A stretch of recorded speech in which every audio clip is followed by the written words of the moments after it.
สวัสดีพี่น้องสวัสดีเอ่อกลับมาพบพ้อกับคุณครูอ่อนมณีวงศ์คือเก่าเด้อมื้อนี้ได้มายามวิชาการเพิ่นคือเก่าพี่น้องเดี๋ยวสิไปทักทายกับเพิ่นจักหน่อยก่อนสวัสดีวิชาการสวัสดีเอออันนั้นอันนั้นนะพี่น้อง FC หลายๆคนก็ยังคาใจว่าอยากถามเจ้าหน่อยหนึ่งอะนะสิได้อยู่บ่เลยเยอะอ่า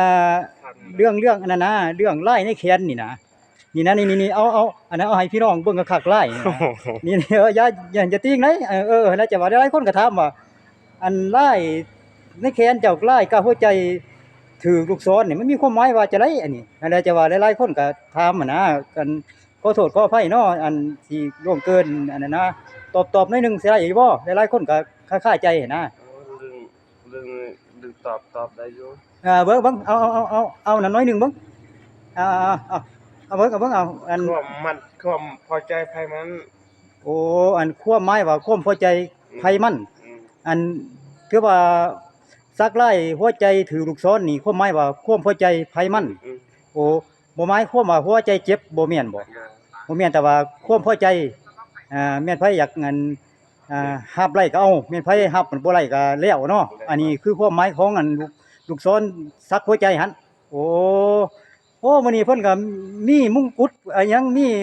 งาช้างบ่ไดนี่มีหยังเขาเอิ้นว่าของหยังอันของขลังบ่หยังข้อยก็บ่เข้าใจความหมายหยัง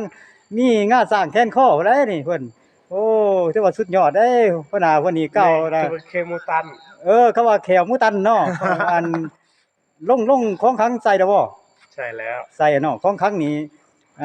ของขลังแนวแนวไรป้องกันบ่หรือว่าจะได้ป้องกันผี ป้องกันผีอันนั้นเวลาผีมานี่ของขลังรอดแต่ว่าเจ้าบ่รอดบ่แม่เอาโอ้แสดงว่าแล่นไว้นี่รอดเนาะถ้าว่าแล่นซ่านี่ของขลังนี่รอดคนนี่บ่รอดบ่ได้ว่าซะโอ้หัวหน้าเพิ่นนี่อันนั้นเลิกการตอนแรกบ่นี่โดยเลิกการตอนแรกแล้วก็อ่าอันสิไปนึ่งข้าวบ่หรือว่าจะได้บ่บาปนะไปอาบน้ำเลยเนาะแล้วยังกินตอนแรกยังบ่ฮู้อยู่เอาเขากินอยู่หานโอ้แสดงว่ากินเครื่องสำเร็จรูปเลยว่าซะโอ้หัวหน้าเพิ่นนี่ถือว่าโอเคเลยนะบ่ห่วงบ่เรื่องอาหารแลงว่าซะมีเขาพนักงานเตรียมอาหารไว้ถ่ายมีแต่อาบน้ำไปกินเลยว่าซะโอ้เขานำจำปาเขานึ่งให้หมดเขานึ่งให้เบิดเขานี่แม่นไผผู้สาวบ่บ่อาย อ้ายเนาะฮ้วยแล้วว่าผู้สาวนึ่งให้ก็สิฮ้วยสิไปฝากเขาไปนึ่งนำกันเด้นี่ โอ้บ่ได้กลับบ้านบ่บ่ช่วงนี้บ่ได้กลับมันเดือนใดล่ะกลับเดือนหนึ่งเดือนที่1ถือว่ากลับเมื่อเดือนหนึ่งปีหน้าพู้นบ่โดยโธ่ยังเฮิงเนาะเนี่ยโอ้มันเมื่อกลมันโอ้เอาข้อยถามอีกวันหนึงอันบ่เรื่องกาวหัวใจในแขนนะเอาให้ โอ้ อันนั้นบ่เอาให้ FC เห็นวันหนึงเด้อพี่น้องเด้ออันเพิ่นมีกาวหัวใจอยู่ในแขนถือลูกศรนี่ความหมายว่าความพอใจอันไผมันว่าซะเนาะเพิ่นแปลว่าซั่นบ่หมายความว่าหลายๆคนก็ว่าหัวใจเจ็บบ่แม่นเด้มันบ่แม่นอันจังซั่นเด้อเนาะพี่น้องเอ้ยอันคือว่าความพอใจของไผมัน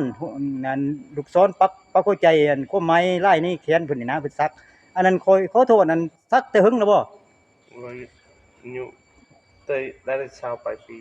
แต่อายุเท่าไรแต่เขาจะเป็นวัยรุ่นบ่แม่นแต่อายุ18ปีตั้งแต่อายุ18ปีพุ่นน่ะโดยสักอยู่ไสอยู่เวียงบ่หรือว่าจังไดชักเองเลย เจ้าสักเองเลยบ่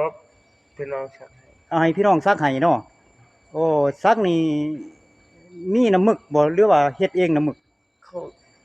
น้ำมึกเอาอยู่ตลาดนั่นติโอ้ซื้อเอาแล้วก็มาให้พี่น้องสักให้อืมให้มันมีสโลแกนมีความหมายอยู่ในตัวว่าอ่าแม่นไผรับไล่ก็เอาแม่นไผรับมันบ่ไล่ก็โอเคก็สุดแล้วแต่อันนี้ความหมายว่าความพอใจของไผมัน เข้าใจไปไหมความมักความมักเนาะอันนั้นเฮาก็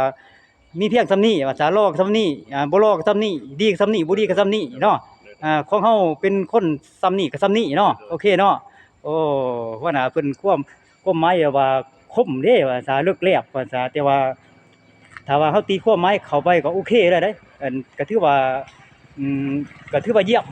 มว่าซะเนาะโอ้อันนั้นไปอาบน้ำไสอาบน้ำห้วยบ่ล่ะอาบน้ำ อาบน้ำอาในอ่างเนาะโอ้ ห้อยอันตอนแรกนี่ผู้สาวหลายจะบ่อันจะได้สิไปซิ่งอำเขาบ่ อย่ามัน ซิ่งเลยบ่ ชิงเลย ว้าย วิชาการเพิ่นซิ่งแทรกเลยอีก เอ้าขอบอกขอบใจเด้อวิชาการเด้อที่อันได้มาสัมภาษณ์เล็กน้อยขอบใจเด้ออยู่ดีมีแรงเด้อบ าย อ่าขอบใจเด้อพี่น้อง FC ทั้งหลายที่ติดตามคลิปของผู้อ่อนมุนีวงศ์แล้วก็ได้มาสัมภาษณ์วิชาการเพิ่นเพราะว่าหลายๆคนก็คาใจหลายในแค้นเพิ่นน่ะนะเลยมาสัมภาษณ์ตัวจริงเสียงจริงเพิ่นน่ะเพิ่นก็ว่าความพอใจของไผมันว่าซะเนาะขอบใจหลายขอบใจเด้อ